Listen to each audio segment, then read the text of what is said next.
Hello everyone, आज के इस सेशन में हम बात करने वाले हैं हमारे टॉपिक रेजिस्टर्स इन पैरेलल के ऊपर कुछ और बातें। प्रीवियस लेक्चर्स में हमने बात करी थी रेजिस्टर इन पैरेलल की, देखा था कि किस तरह से जब डिफरेंट रेजिस्टर्स किसी सर्किट में पैरेलली अरेंज होते हैं तो उनके थ्रू पास होने वाला जो करंट है वो हो जाता है डिस्ट्रीब्यूट, लेकिन जो पोटेंशियल डिफरेंस है across each and every resistor वो कैसा रहता है, सेम ही रहता है। तो इन्हीं कुछ बातों को कंटिन्यू करते हुए आज हम इस सेशन में, इस लेक्चर में हम बात करेंगे एप्लीकेशंस की कि भाई जो रेजिस्टर्स हम पढ़ रहे हैं पैरेलल कॉम्बिनेशन में वो हमें रियल लाइफ में देखने को कहाँ मिलते हैं। साथ ही साथ एक न्यूमेरिकल भी देख लेंगे रेजिस्टर्स इन पैरेलल कॉम्बिनेशन के ऊपर। आपको पता होना चाहिए ना कि किस तरह के सवाल आते हैं इस टॉपिक से रिलेटेड आपके एग्जामिनेशन में।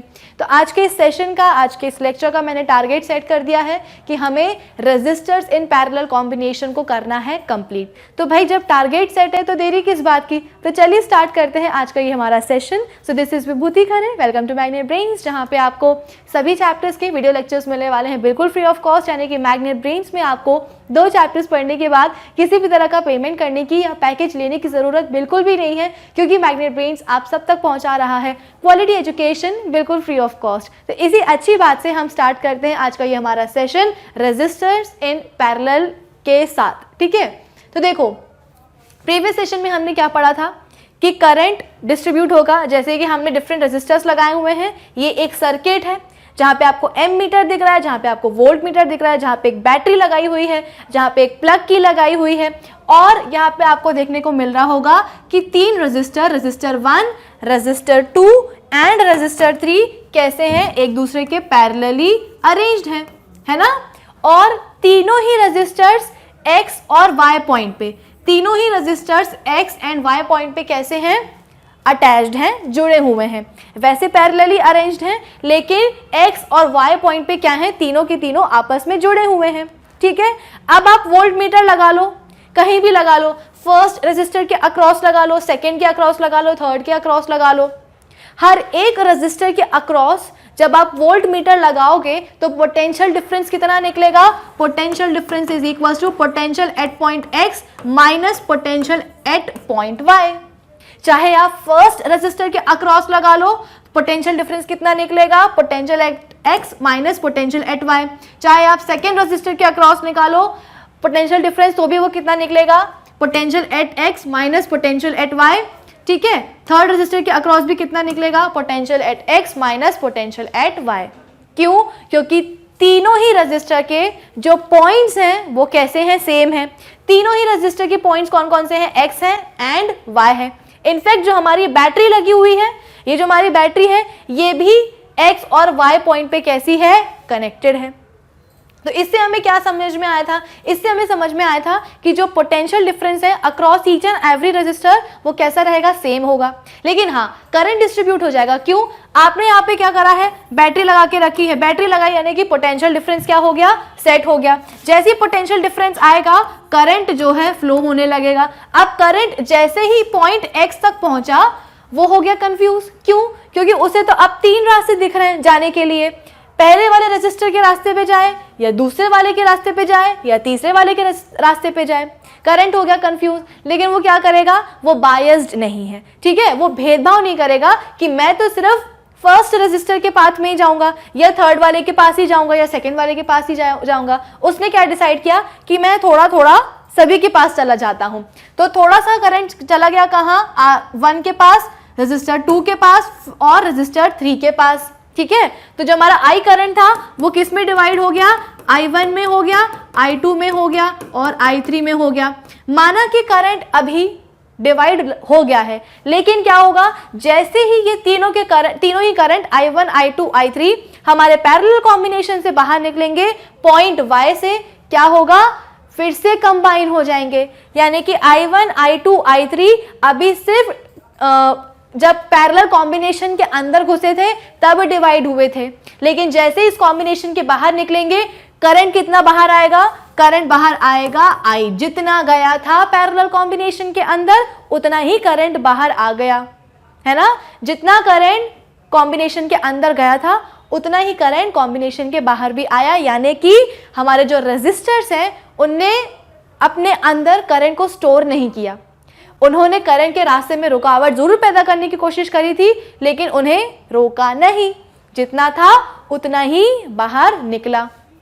तो हम बोल सकते हैं कि पोटेंशियल डिफरेंस क्या रहेगा भाई, सब रेजिस्टर के अक्रॉस सेम रहेगा, लेकिन करंट हमारा क्या हो जाएगा, डिस्ट्रीब्यूट हो जाएगा।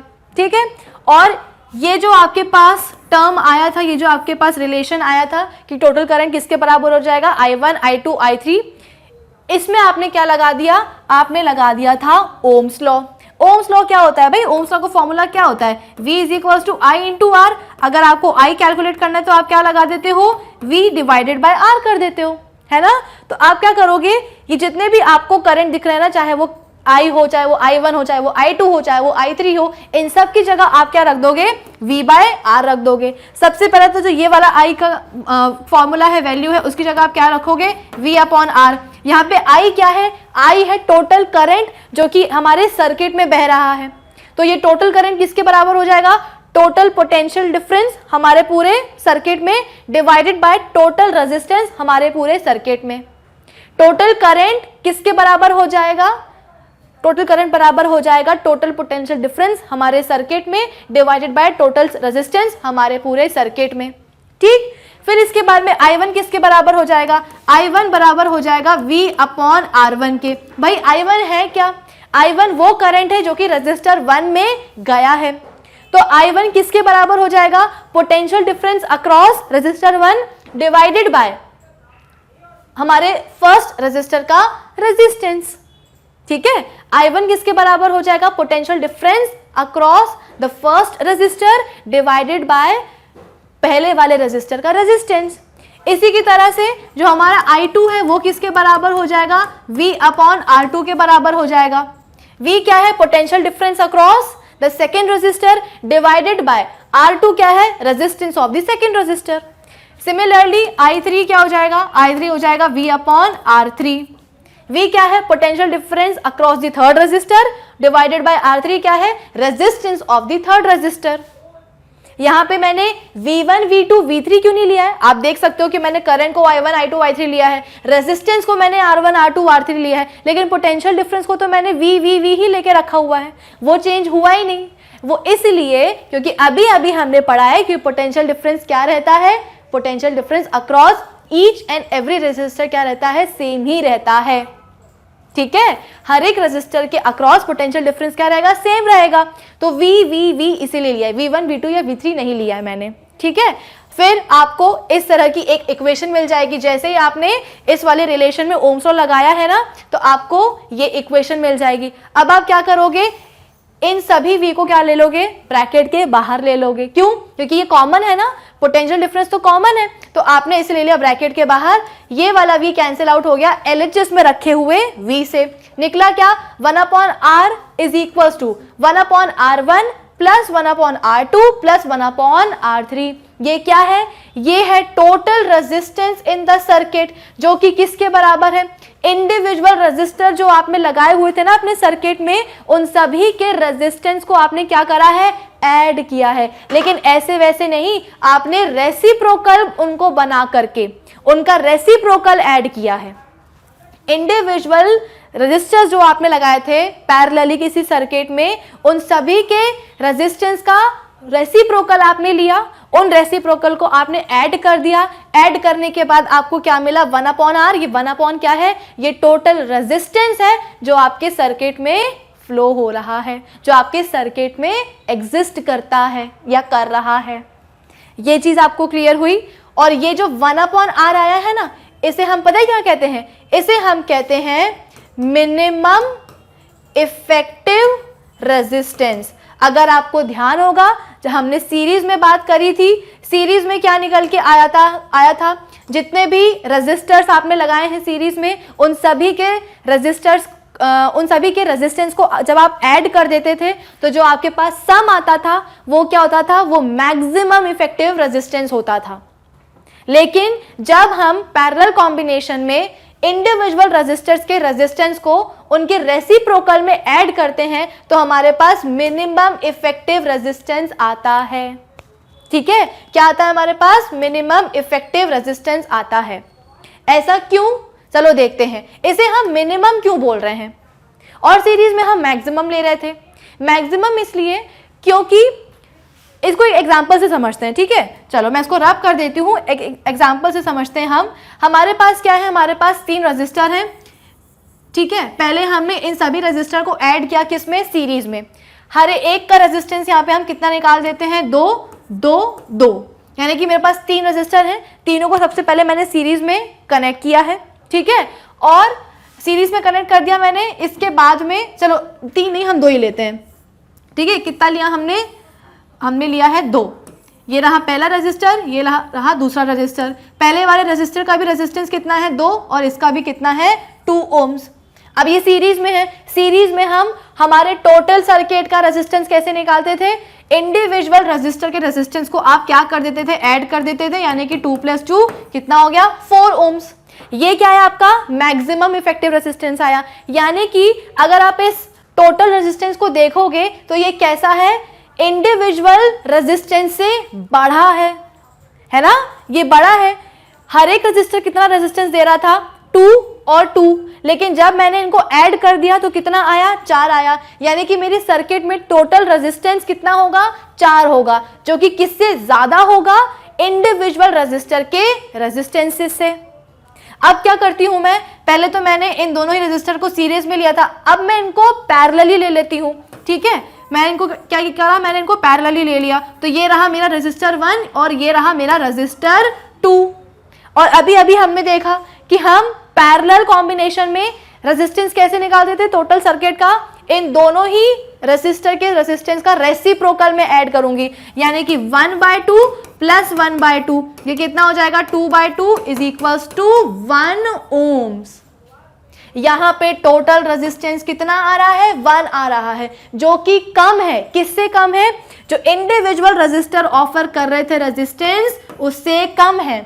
हर एक रजिस्टर ऑफर कर रहा था 2 ओम्स 2 ओम्स, लेकिन जब हमने इनके रेसिप्रोकल को ऐड किया, जब हमने सर्किट में टोटल रेजिस्टेंस निकालने की कोशिश करी, तो देखो हाफ आई है वैल्यू, केवल 1 ओम ही रेजिस्टेंस हमारे पूरे सर्किट में रहेगा। कब, जब 2 रेजिस्टर्स हमारे पास पैरेलली अरेंज्ड होंगे किसी सर्किट में। इसीलिए इस रेजिस्टेंस को हम क्या कहते हैं, इसे हम कहते हैं मिनिमम इफेक्टिव रेजिस्टेंस। सीरीज में हम इसे मैक्सिमम ले रहे थे और पैरेलल में इसे हम मिनिमम ले रहे थे। क्यों, क्योंकि चलो ठीक है, अगर आप इसको मैक्सिमम नहीं ले रहे हो तो एक काम करो, ये जो मेरा सर्किट है जहां पे मेरे पास 2 रजिस्टर हैं 2-2 ओम्स के, इसमें आप मैक्सिमम रेजिस्टेंस निकाल के बताओ मुझे। इस सर्किट में आप मुझे मैक्सिमम रेजिस्टेंस निकाल के बताओ। कैसे निकालोगे आप 2 + 2 ही तो करोगे ना, है ना, 2 + 2 ही तो करोगे, तो आपके पास मैक्सिमम रेजिस्टेंस 4 ओम्स ही आने वाला है। और दूसरे वाले केस में आप मुझे मिनिमम रेजिस्टेंस निकाल के बताओ। तो मिनिमम कैसे निकालोगे, रेसिप्रोकल को ऐड करके ही निकालोगे। तो देखो मिनिमम आ गया हमारा कितना, 1। तो सीरीज के केस में जब आप इंडिविजुअल रेजिस्टर्स के रेजिस्टेंस को ऐड करते हो तो आपके पास मैक्सिमम इफेक्टिव रेजिस्टेंस आता है, और पैरेलल कॉम्बिनेशन में जब आप क्या करोगे, इंडिविजुअल रेजिस्टर्स के रेजिस्टेंस को रेसिप्रोकल में ऐड करोगे, उन सभी जो हमारे पास रेजिस्टेंस है उन रेजिस्टेंस के रेसिप्रोकल को ऐड करोगे तो आपके पास मिनिमम इफेक्टिव रेजिस्टेंस आएगा। यानी कि इससे कम रेजिस्टेंस आपके सर्किट में नहीं आएगा, और ना ही सीरीज के केस में इससे ज्यादा रेजिस्टेंस आपके सर्किट में आ सकता है इन्हीं दोनों रेजिस्टर्स के साथ। ऑब्वियस सी बात है, अगर आप नंबर ऑफ रेजिस्टर बढ़ा दोगे तो रेजिस्टेंस बढ़ जाएगा, लेकिन अगर आपके सर्किट में सिर्फ 2 ही रेजिस्टर हैं तो 4 ओम से ज्यादा रेजिस्टेंस नहीं आ सकता है। इस केस में 1 ओम से कम रेजिस्टेंस नहीं आ सकता है, इसीलिए इसे हम मिनिमम बोल रहे हैं और इसे मैक्सिमम बोल रहे हैं। आई होप ये चीजें आपको समझ में आ गई होगी, ठीक है। अब हम बात करते हैं हमारे नेक्स्ट स्लाइड में। हाँ, ये है कुछ important points regarding parallel combination of resistors. क्या है, the current from the source is greater than the current through either resistor. देखो हमने क्या बोला है कि पैरेलल कॉम्बिनेशन में करंट क्या हो जाता है, डिस्ट्रीब्यूट हो जाता है, ठीक है। सपोज यहां से चला कितना 5 एम्पियर करंट चला, लेकिन जैसे ही उसे दिख गए क्या 2 रजिस्टर, हो सकता है कि पहले वाले रजिस्टर के पास चला गया कितना 2 एम्पियर, दूसरे वाले के पास चला गया कितना 3 एम्पियर। तो आप देख रहे हो जो टोटल करंट आ रहा था सर्किट में उससे कम करंट दोनों ही रजिस्टर के पास गया है। ऑब्वियस सी बात है, जब चीजें डिवाइड होती हैं तो कम ही हो जाता है ना। मेरे पास है 5 चॉकलेट और मैंने किसी को जो 5 चॉकलेट्स थी उसको मैंने कैसे डिवाइड किया, एक को मैंने दे दी 4 चॉकलेट और दूसरे को दे दी मैंने 1 चॉकलेट। तो यहाँ पे जब डिवीजन हुआ है चॉकलेट्स का तो कम हुआ है ना। मेरे पास 5 थी लेकिन सामने वाले को तो 5 नहीं मिली है, उसको 4 मिल गई लेकिन टोटल 5 तो नहीं मिली, कम ही मिली है। दूसरे वाले को 1 ही मिली, सिर्फ मुझसे तो कम ही मिली। चाहे मैंने किसी को 4 दी हो चाहे मैंने किसी को 1 दी हो, दोनों को ही मुझसे कम ही चॉकलेट्स मिली हैं। यहाँ भी तो सेम चीज हो रही है। करंट यहाँ पे कितना हो रहा है 5 एम्पियर हो रहा है, लेकिन जैसे ही आपने रजिस्टर लगा दिए पैरेलल में करंट क्या हो जाएगा, डिस्ट्रीब्यूट हो जाएगा। जब चीजें डिस्ट्रीब्यूट होती हैं तो उनका अमाउंट क्या हो जाता है, कम हो जाता है। तो यहाँ पे भी देखो इंडिविजुअल रजिस्टर के पास जो करंट पहुंच रहा है वो कैसा है, टोटल करंट से कम है।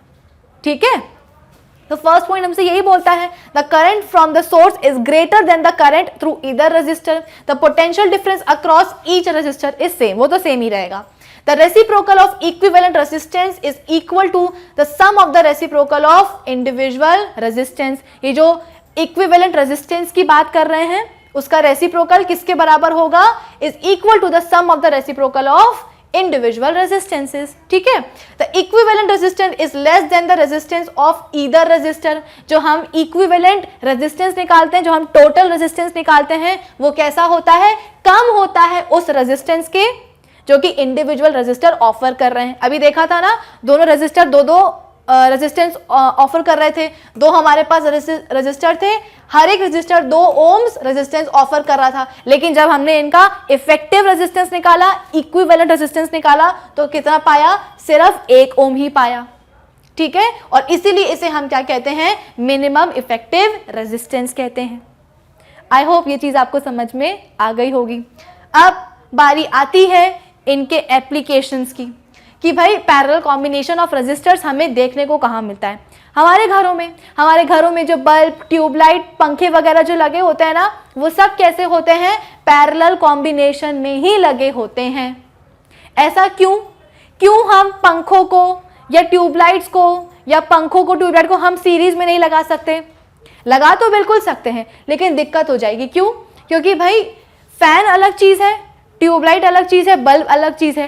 तीनों ही इलेक्ट्रिकल अप्लायंस को अलग अलग करंट चाहिए होता है चलने के लिए। गवर्नमेंट हमको हमारे घरों तक 220 वोल्ट का वोल्टेज प्रोवाइड करती है। हर घर में गवर्नमेंट 220 वोल्ट का वोल्टेज प्रोवाइड करती है। अब हमारे घरों में अलग अलग इलेक्ट्रिकल अप्लायंसेस होते हैं, फैन है, कूलर है, हीटर है, गीजर है। उन सभी इलेक्ट्रिकल अप्लायंसेस को एक पर्टिकुलर करंट चाहिए होता है चलने के लिए। अब अगर आपने क्या कर रखा है, अगर आपने सभी को जैसे कि फैन है आपके पास, फैन को आपने अरेंज कर रखा है सीरीज में किसके साथ, ट्यूबलाइट के साथ।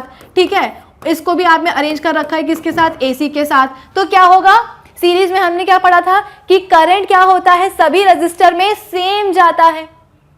मैं अभी आपसे बोल रही थी कि इलेक्ट्रिकल अप्लायंसेस को एक अपना अपना करंट चाहिए होता है चलने के लिए, लेकिन अगर आपने इन सभी अप्लायंसेस को सीरीज में रख दिया तो क्या होगा, सीरीज कॉम्बिनेशन में हमने पढ़ा था कि सीरीज कॉम्बिनेशन में करंट डिस्ट्रीब्यूट नहीं होगा। जो एक रजिस्टर में गया वही दूसरे में जाएगा, दूसरे में जो गया वही तीसरे में जाएगा, डिस्ट्रीब्यूट नहीं होगा। लेकिन ये तो हो गई गड़बड़। क्यों? क्योंकि हमें तो फैन के लिए भी अलग करंट चाहिए था, ट्यूबलाइट के लिए भी अलग चाहिए था, एसी के लिए भी अलग चाहिए था। तो ये वाला कॉम्बिनेशन तो सक्सेसफुल हो ही नहीं सकता। इसीलिए हमें क्या चाहिए, एक ऐसा कॉम्बिनेशन चाहिए जहां पे हमें अलग अलग इलेक्ट्रिकल अप्लायंस में अलग अलग करंट सप्लाई मिले। ऐसा नहीं कि सब में सेम करंट फ्लो हो रहा है, अलग अलग करंट सप्लाई हमें चाहिए है। और वो कौन से कॉम्बिनेशन में मिलेगी, वो हमें पैरेलल कॉम्बिनेशन में मिलती है। एक और ड्रॉबैक होता है सीरीज कॉम्बिनेशन का कि अगर एक बल्ब भी खराब हो जाए तो उससे अटैच्ड जितने भी बल्ब है ना वो सब खराब हो जाते हैं।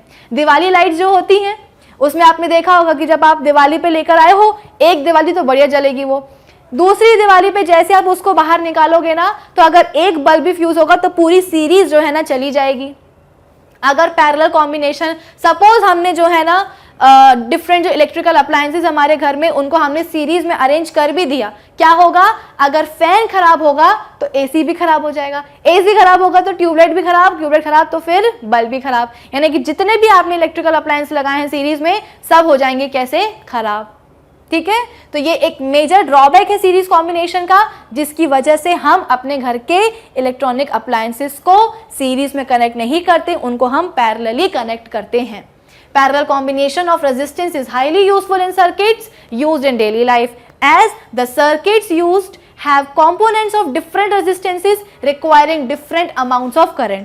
अलग अलग इलेक्ट्रिकल अप्लायंस को अलग अलग करंट क्यों चाहिए है, क्योंकि सबके अपने अपने रेजिस्टेंस होते हैं। ठीक है, this type of combination in a circuit divides the current among the components. Obvious सी बात है, पैरेलल कॉम्बिनेशन क्या करता है, अलग अलग कंपोनेंट्स में अलग अलग करंट प्रोवाइड करता है, so that they can have necessary amount of current to operate properly। This is the reason of connecting electrical appliances in parallel combination in the household circuit। Is that clear? तो applications भी हमने देख लिए हैं parallel combination के। अब एक है क्या, न्यूमेरिकल भी देख लो, ये रहा वो numerical. 240 ohms resistors and a 20 ohms resistor are all connected in parallel। यानी कि टोटल हमारे पास रेजिस्टर्स कितने हैं, 3 हैं। पहले का रेजिस्टेंस कितना है भाई, 40 ohms का, दूसरे के पास कितना है, उसके पास भी 40 ohms का है, तीसरे के पास कितना है, 20 ohms का है, और तीनों ही रेजिस्टर्स को हमने पैरेलली अरेंज कर दिया। किसके साथ, तो भाई 12 वोल्ट के एक पावर सप्लाई के साथ, यानी कि पोटेंशियल डिफरेंस कितना आ गया, 12 वोल्ट का आ गया। ठीक, फिर हमसे पूछा क्या गया है, कैलकुलेट देयर इफेक्टिव रेजिस्टेंस, यानी कि पूरे सर्किट में का जो इफेक्टिव रेजिस्टेंस है वो हमें निकालना है। इसे हम इस तरह से लिख सकते हैं, आर इफेक्टिव रेजिस्टेंस। ठीक है, and the current through each resistor, हर एक रेजिस्टर के अक्रॉस करंट कितना सप्लाई हो रहा है वो भी निकालना है।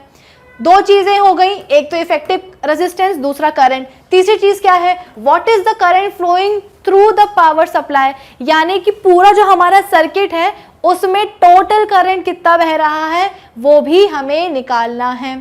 तो देखो, सबसे पहले जो चीज हमसे पूछी गई है आर इफेक्टिव, यानी कि जो टोटल हमारा जो सर्किट है उसमें टोटल रेजिस्टेंस कितना है वो हमें पता है। कैसे निकाल सकते हैं हम, इंडिविजुअल रेजिस्टर्स जितना भी रेजिस्टेंस ऑफर कर रहे हैं उन रेजिस्टेंस को आप ले लो क्या, रेसिप्रोकल, और इन रेसिप्रोकल को कर दो आप ऐड। तो जब आप रेसिप्रोकल को ऐड करोगे तो आपके पास क्या आ जाएगा, आपके पास आ जाएगा आर इफेक्टिव।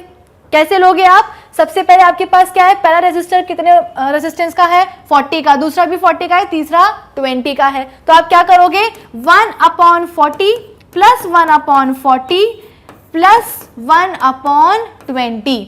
सीरीज में हम 40 40 20 कर सकते थे, लेकिन ये तो पैरेलल कॉम्बिनेशन है, तो हमें क्या करना पड़ेगा, इन रेजिस्टेंस का रेसिप्रोकल लेना पड़ेगा। रेसिप्रोकल मतलब कि 1/, कर देना, रेसिप्रोकल आ गया, अब ऐड कर दो, तो 1/40 प्लस 1/40 प्लस 1/ कितना, 20। अब कॉमन फैक्टर ले लो, कॉमन फैक्टर कितना आ जाएगा, मेरे हिसाब से तो इसका आएगा कितना, 40 ही आएगा। 40 में क्या मल्टीप्लाई कर दे कि 40 आ जाए, 1। अगेन 40 में क्या मल्टीप्लाई कर दे कि 40 आ जाए, 1। 20 में ऐसा क्या मल्टीप्लाई कर दे कि 40 आ जाए, 2। ठीक है, ये हो गया कितना, 2, तो ये कितना हो जाएगा, 4/40। ये 4 से 40 चला गया, कितना आया, ये आया अपना 1/10, यानी कि अपना 1/R इफेक्टिव कितना आया है, 1/10 आया है। रेसिप्रोकल ले लो इसका, तो R इफेक्टिव कितना आ जाएगा, 10 ohms आ जाएगा। तो पहली जो चीज पूछी गई थी हमसे सवाल में वो तो हमने कैलकुलेट कर ली। क्या पूछा गया था कि हमारे सर्किट में इफेक्टिव रेजिस्टेंस कितना है, यानी कि टोटल रेजिस्टेंस कितना है हमारे सर्किट में। कैसे निकाला हमने, जितने भी रेजिस्टर्स हमारे पास थे, 3 थे, उन सभी के इंडिविजुअल रेजिस्टेंस का आपने रेसिप्रोकल लिया और इन रेसिप्रोकल को आपने क्या कर दिया, ऐड कर दिया। तो कितना आंसर आया आपका, 10 ohms। तो आर इफेक्टिव कितना आ गया, 10 ohms आ गया। फिर इसके बाद में हमसे पूछा गया कि इंडिविजुअल रेजिस्टर के अक्रॉस कितना करंट सप्लाई जा रहा है।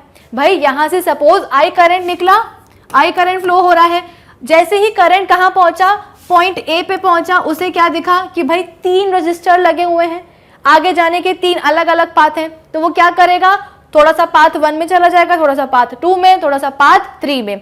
सपोज जो हमारा फर्स्ट वाला रेजिस्टर है उसके पास करंट कितना गया, I1, कितना गया भाई, I1 गया। जो हमारा दूसरा वाला रेजिस्टर है उसके पास करंट कितना गया, I2 गया।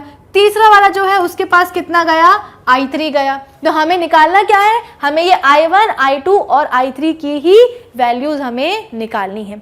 कैसे निकालेंगे भाई, इसको हम निकालना सीखते हैं। सबसे पहले हम क्या करेंगे, सिंपल सी बात है, ओम्स लॉ का फॉर्मूला ही अप्लाई करेंगे। ओम्स लॉ का फॉर्मूला हमसे क्या कहता है कि भाई V is equals to I into R। अगर आपको I निकालना है तो आप कैसे निकालते हो, V अपॉन R कर देते हो।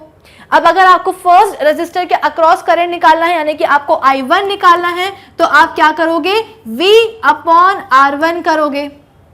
I2 के अक्रॉस निकालना है तो आप क्या करोगे, I2 is equal to second resistor के अक्रॉस निकालना है करंट, तो आप कैसे निकालोगे, I2 is equal to V upon R2। और थर्ड रेजिस्टर के अक्रॉस करंट निकालना है तो कैसे निकालोगे, I3 is equal to V upon R3। मैंने V क्यों लिया है, V1, V2, V3 क्यों नहीं लिया है, क्योंकि अभी अभी हमने डिस्कस किया था कि जो पैरेलल कॉम्बिनेशन होता है उसमें potential difference across each and every resistor कैसा रहता है, सेम ही रहता है। जितना सर्किट में है उतना ही पोटेंशियल डिफरेंस जो है इसमें भी जाएगा, इसमें भी जाएगा, इसमें भी जाएगा। ठीक, तो I1 हम कैसे कैलकुलेट करेंगे, पोटेंशियल हमने कितने वोल्ट की बैटरी के साथ कनेक्ट किया है, 12 वोल्ट की बैटरी के साथ कनेक्ट किया है। तो टोटल पोटेंशियल डिफरेंस कितना है हमारे सर्किट में, 12 वोल्ट का, है ना। कोई और सोर्स तो है नहीं पोटेंशियल का इस हमारे पूरे सर्किट में, केवल एक बैटरी लगी है, उस बैटरी का वोल्टेज कितना है, 12 वोल्ट। तो ये 12 वोल्ट ही क्या है, टोटल पोटेंशियल डिफरेंस है हमारे सर्किट में। तो V कितना हो जाएगा भाई, V हो जाएगा कितना, 12। फर्स्ट रेजिस्टर का रेजिस्टेंस कितना है, 40 है, कितना है, 40 है। अब आप इसको सॉल्व कर लो, 2 6 12, 2 20 40, 2 3 6, 2 10, तो ये कितना आ जाएगा, 0.3। तो फर्स्ट रेजिस्टर के अक्रॉस करंट कितना आया, I1 कितना आया, 0.3। सिमिलरली I2 कैसे कैलकुलेट करोगे, I2 is equal to V कितना है भाई, 12 है, R2 कितना है, 40 है, इसके अक्रॉस भी कितना जाएगा, 0.3 ही जाएगा। थर्ड वाला क्या है, थर्ड वाले को आप कैसे कैलकुलेट करोगे, पोटेंशियल कितना आ रहा है, 12 ही आएगा। रजिस्टर कितना है थर्ड वाले का, 20 है, तो ये कितना आ जाएगा, 2 6 10, 2 10 20, तो ये कितना हो जाएगा, 0.6। यानी कि जो थर्ड वाला रजिस्टर है उसके अक्रॉस करंट कितना जाएगा, 0.6। ठीक है, कितना गया, 0.3, 0.3, 0.6। जो फर्स्ट वाला रेजिस्टर है जिसका रेजिस्टेंस कितना था, 40 ओम्स, उसके अक्रॉस कितना गया करंट, 0.3। सेकेंड वाले के अक्रॉस भी कितना गया, 0.3। जो हमारा थर्ड वाला रेजिस्टर है जिसका रेजिस्टेंस कितना था, 20 ओम, उसके अक्रॉस कितना करंट गया, 0.6।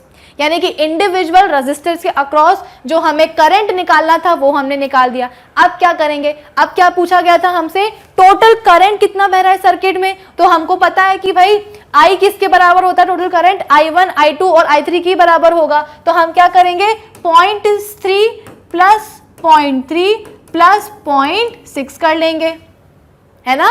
0.3 प्लस 0.3 प्लस 0.6 कर लेंगे, कितना आ जाएगा, 0.6 प्लस 0.6 कितना हो जाएगा, 1.2 एम्पियर करंट फ्लो होगा हमारे पूरे सर्किट में। इसी तरीके से सवाल बनते हैं। क्या था सवाल, 3 रजिस्टर थे, 2 का रेजिस्टेंस कितना था, 40 ओम्स, और एक का कितना था, 20 ओम्स। ठीक, तीनों ही रेजिस्टर्स को पैरेलली कंबाइन किया गया था और एक 12 वोल्ट की बैटरी के साथ सेट कर दिया गया था। हमसे पूछा गया था कि सबसे पहले तो इफेक्टिव रेजिस्टेंस निकालो पूरे सर्किट का, फिर टोटल करंट निकालो पूरे सर्किट का, और हर एक रेजिस्टर के पास जो करंट गया है उसकी वैल्यू निकालो। तो हमने आर इफेक्टिव कैसे निकाला था, आर इफेक्टिव हमने कैसे निकाला था, सभी रेजिस्टेंस का आपने क्या लिया, रेसिप्रोकल लिया, उस रेसिप्रोकल को आपने क्या कर दिया, ऐड कर दिया। इधर देखो 1/R is equal to 1/R1 plus 1/R2 plus 1/R3, कितना हो जाएगा, R is equal to 10 ohms. तो इफेक्टिव रेजिस्टेंस कितना है आपकी सर्किट का, 10 ओम्स। फिर इसके बाद में अब हम क्या करेंगे, इंडिविजुअल जो हमारे पास रेजिस्टर हैं उनके पास करंट कितना गया है वो हमने कैसे निकाला, ओम्स लॉ से निकाला। ओम्स लॉ क्या बोलता है, V is equal to I into R। अगर आपको फर्स्ट रेजिस्टर के अक्रॉस करंट निकालना है, I1 निकालना है, तो आप कैसे निकालोगे, V अपॉन R1 कर दोगे। I2 निकालना है तो क्या करोगे, V अपॉन R2। R3 निकालना है तो क्या करोगे, V अपॉन R3 कर दोगे। ठीक है। V कितना है भाई, V हमारा कॉमन होगा क्योंकि हमें पता है कि पैरेलल कॉम्बिनेशन में जो पोटेंशियल डिफरेंस है वो हर एक रेजिस्टर के अक्रॉस कैसा जाता है, सेम ही जाता है। तो हमारे पास जो सर्किट था उसमें जो कॉमन वोल्टेज है वो कितना था भाई, 12 वोल्ट का था। 12 वोल्ट की हमने बैटरी लगाई हुई थी तीनों ही रेजिस्टर के अक्रॉस, तो टोटल पोटेंशियल डिफरेंस कितना होगा सर्किट में, 12 वोल्ट होगा। ठीक, तो V की जगह हम क्या लिख देंगे, 12 लिख देंगे। फर्स्ट रेजिस्टर का रेजिस्टेंस कितना है, 40, आंसर आ जाएगा आपका 0.3। सेकेंड रेजिस्टर के अक्रॉस कितना है, करंट कैसे निकालोगे, V/R2, 12 डिवाइडेड बाय 40 कर देना, आंसर आ जाएगा आपका कितना, इसका भी 0.3 ही आएगा। थर्ड रेजिस्टर के अक्रॉस कैसे निकालोगे, तो 12/20 कर देना, आंसर आ जाएगा 0.6। तो 0.3, 0.3, 0.6 ये क्या है, ये करंट है जो कि हर एक रेजिस्टर के अक्रॉस गया है। अब टोटल करंट निकालना है सर्किट का, तो क्या करोगे, I = I1 + I2 + I3 कितना हो जाएगा, 1.2 एम्पियर्स। ठीक है, आई होप ये सवाल आपको समझ में आ गया होगा। कुछ इस तरह से हम सॉल्व करते हैं पैरेलल कॉम्बिनेशन जो होता है रेजिस्टर्स का, उसको। आई होप ये चीज़ आपको समझ में आ गई होगी। तो आज की सेशन के लिए इतना ही। हमने सीरीज कॉम्बिनेशन देख लिया, हमने पैरेलल कॉम्बिनेशन देख लिया। अब बारी आती है कॉम्प्लेक्स कॉम्बिनेशन की, जहाँ पे आपको एक सर्किट में सीरीज में भी वो देखेंगे रेजिस्टर्स और पैरेलल में भी दिखेंगे।